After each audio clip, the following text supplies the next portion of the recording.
Assalamualaikum warahmatullahi wabarakatuh. Yang terhormat Bapak Teguh Mukidin M. Hum selaku dosen pengampu mata kuliah Tafsir Hadis Ekonomi kelas C3 AKR serta teman-teman yang berbahagia.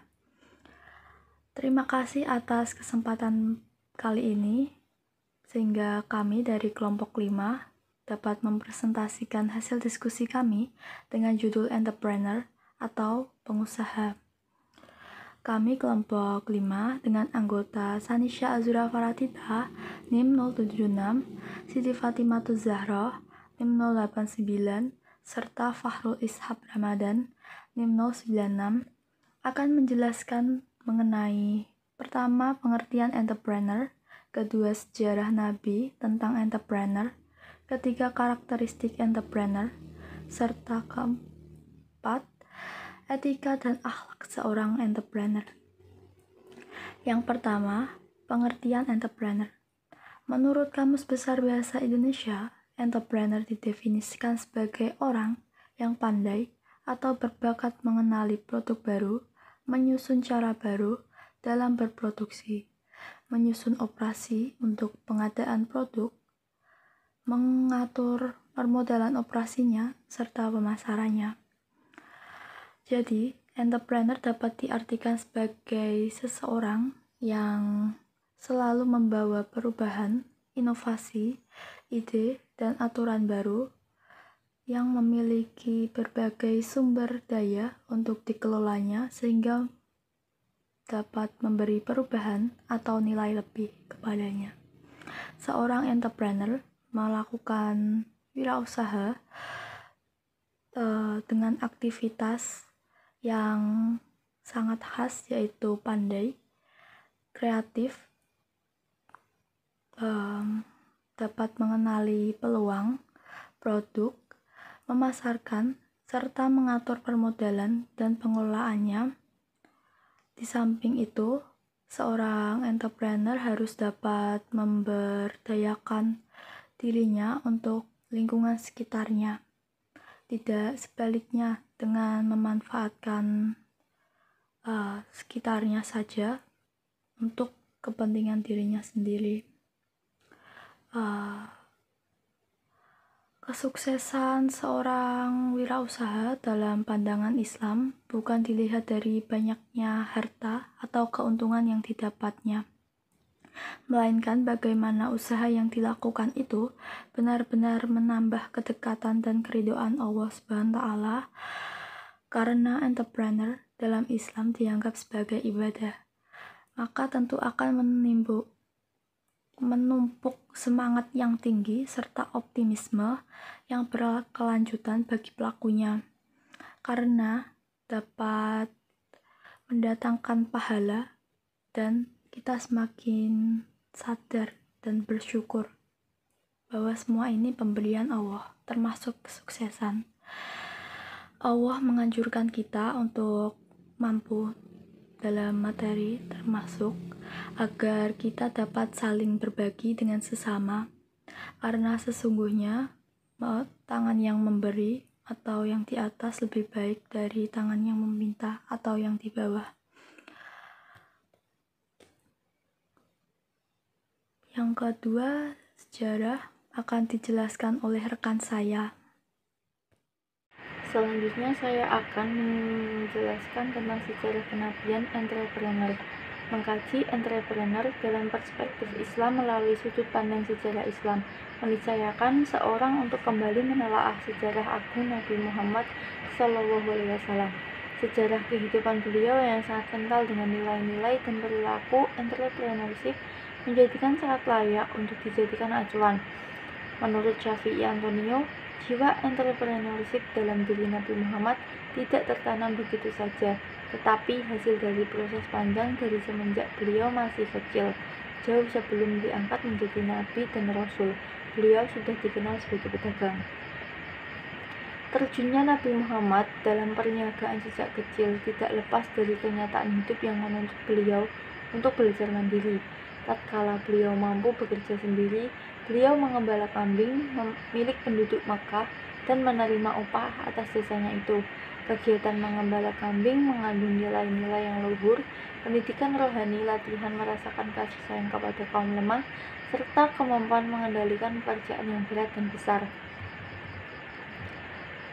Dalam menjalankan bisnisnya, Nabi Muhammad menghiasi diri dengan kedisiplinan, kejujuran, keteguhan, memegang janji, dan sifat-sifat mulia lainnya, sehingga masyarakat mempercayainya dan memberikan gelar Al-Amin padanya.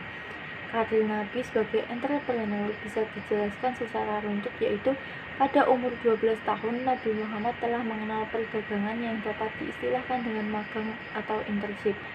Hal itu terus beliau lakukan sampai umur 17 tahun ketika beliau mulai membuka usaha sendiri.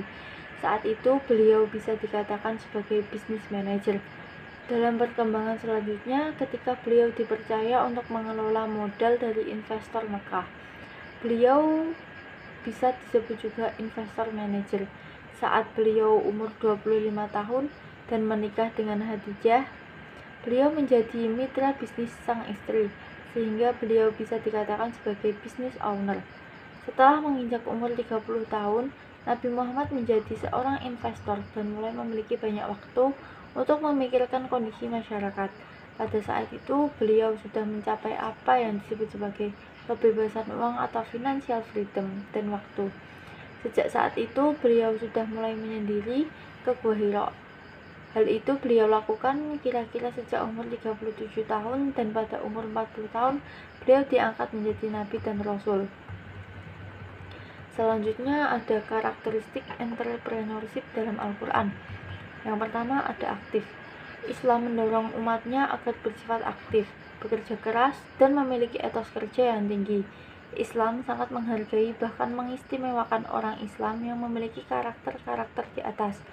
Dalam surah At-Taubah ayat 105, Allah berfirman yang artinya, "Dan katakanlah, bekerjalah kamu, maka Allah dan Rasul-Nya serta orang-orang mukmin akan melihat pekerjaanmu itu, dan kamu akan dikembalikan kepada Allah yang Maha Mengetahui akan apa yang gaib dan yang nyata, lalu diberitahukannya kepada kaum apa yang telah kamu kerjakan." Selanjutnya, produktif. Secara teoritis, produktif bisa diartikan sebagai sebuah interaksi terpadu secara serasi dari 3 faktor esensial, yaitu investasi, manajemen, dan tenaga kerja. Produktivitas dengan makna seperti ini dapat diperoleh dari adanya kemampuan dan kemauan untuk berkompetensi dengan sportif, bebas, dan sikap profesionalisme yang tinggi. Jika demikian, maka produktivitas semacam ini relevan dengan Quran Surah Al-Mulk ayat 2 yang artinya, "Dialah yang menjadikan mati dan hidup supaya Dia menguji kamu, siapa di antara kamu yang lebih baik amalnya, dan Dia Maha Perkasa lagi Maha Pengampun." Selanjutnya ada kreatif dan inovatif. Kreatif adalah karakter yang menjadikan seseorang selalu melihat segala sesuatu dengan cara berbeda dan baru. Proses kreativitas melibatkan adanya ide-ide baru, berguna dan tidak terduga, tetapi dapat diimplementasikan dengan nyata. Cara berpikir dan perilaku inilah yang akan mengantarkan seseorang menjadi inovatif. Yang keempat, kalkulatif. Kalkulatif dalam teori bisnis juga disebut berani mengambil resiko. Resiko merupakan sesuatu yang melekat dalam aktivitas bisnis.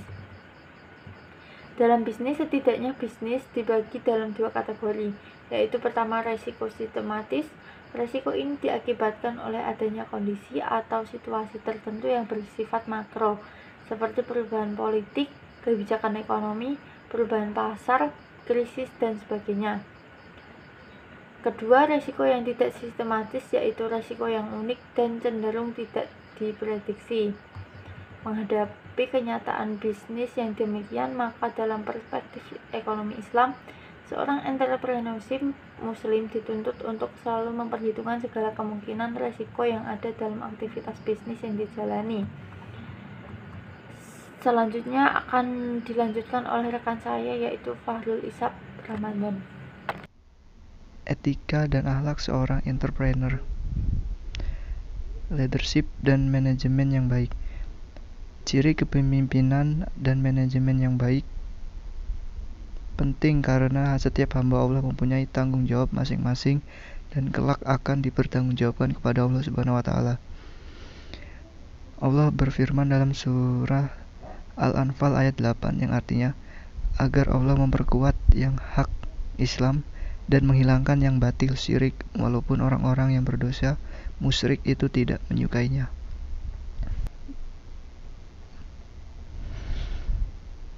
Yang kedua, berani mengambil resiko. Resiko merupakan elemen yang tidak dapat dipisahkan dari aktivitas bisnis dan kewirausahaan. Risiko inilah yang akan menentukan kadar keuntungan yang akan diperoleh. Maka dari itu seorang pengusaha muslim haruslah bersedia dan berani menghadapi berbagai kemungkinan dalam perniagaan yang dijalankannya. Yang ketiga, amanah. Amanah juga penting dalam entrepreneur. Amanah merupakan salah satu sifat mulia para nabi dan para rasul. Rasulullah sendiri telah menunjukkan contoh terbaik sehingga diberi gelar Al-Amin. Allah berfirman dalam surah An-Nisa ayat 58 yang artinya, sungguh Allah menyuruhmu menyampaikan amanat kepada yang berhak menerimanya, dan apabila kamu menetapkan hukum di antara manusia hendaknya kamu menetapkannya dengan adil. Sungguh Allah sebaik-baik yang memberi pengajaran kepadamu. Sungguh Allah Maha mendengar lagi Maha melihat. Selanjutnya, sabar. Sebagai manusia, biasanya seorang entrepreneur dituntut untuk senantiasa memohon kepada Allah agar senantiasa diperteguhkan kesabaran dalam menghadapi berbagai masalah. Allah berfirman dalam surah Al-Baqarah ayat 153 yang artinya, wahai orang-orang yang beriman, mohonlah pertolongan kepada Allah dengan sabar dan sholat. Sungguh Allah beserta orang-orang yang sabar. Yang terakhir, bersedekah. Konsep sedekah merupakan konsep yang luas dan penting dalam ekonomi Islam. Sedekah bukan semata-mata ditujukan untuk mendapatkan pahala dari Allah Subhanahu wa taala, tetapi lebih dari itu adalah menjaga kestabilan ekonomi umat Islam. Pengusaha muslim haruslah menyadari hak harta orang lain yang dititipkan Allah kepada mereka. Allah berfirman dalam surah Az-Zariyat ayat 19 yang artinya, pada harta benda mereka ada hak orang miskin yang meminta dan orang miskin yang tidak meminta. Sekian dari kelompok kami. Mohon maaf bila ada kekurangan dan kesalahan. Wassalamualaikum warahmatullahi wabarakatuh.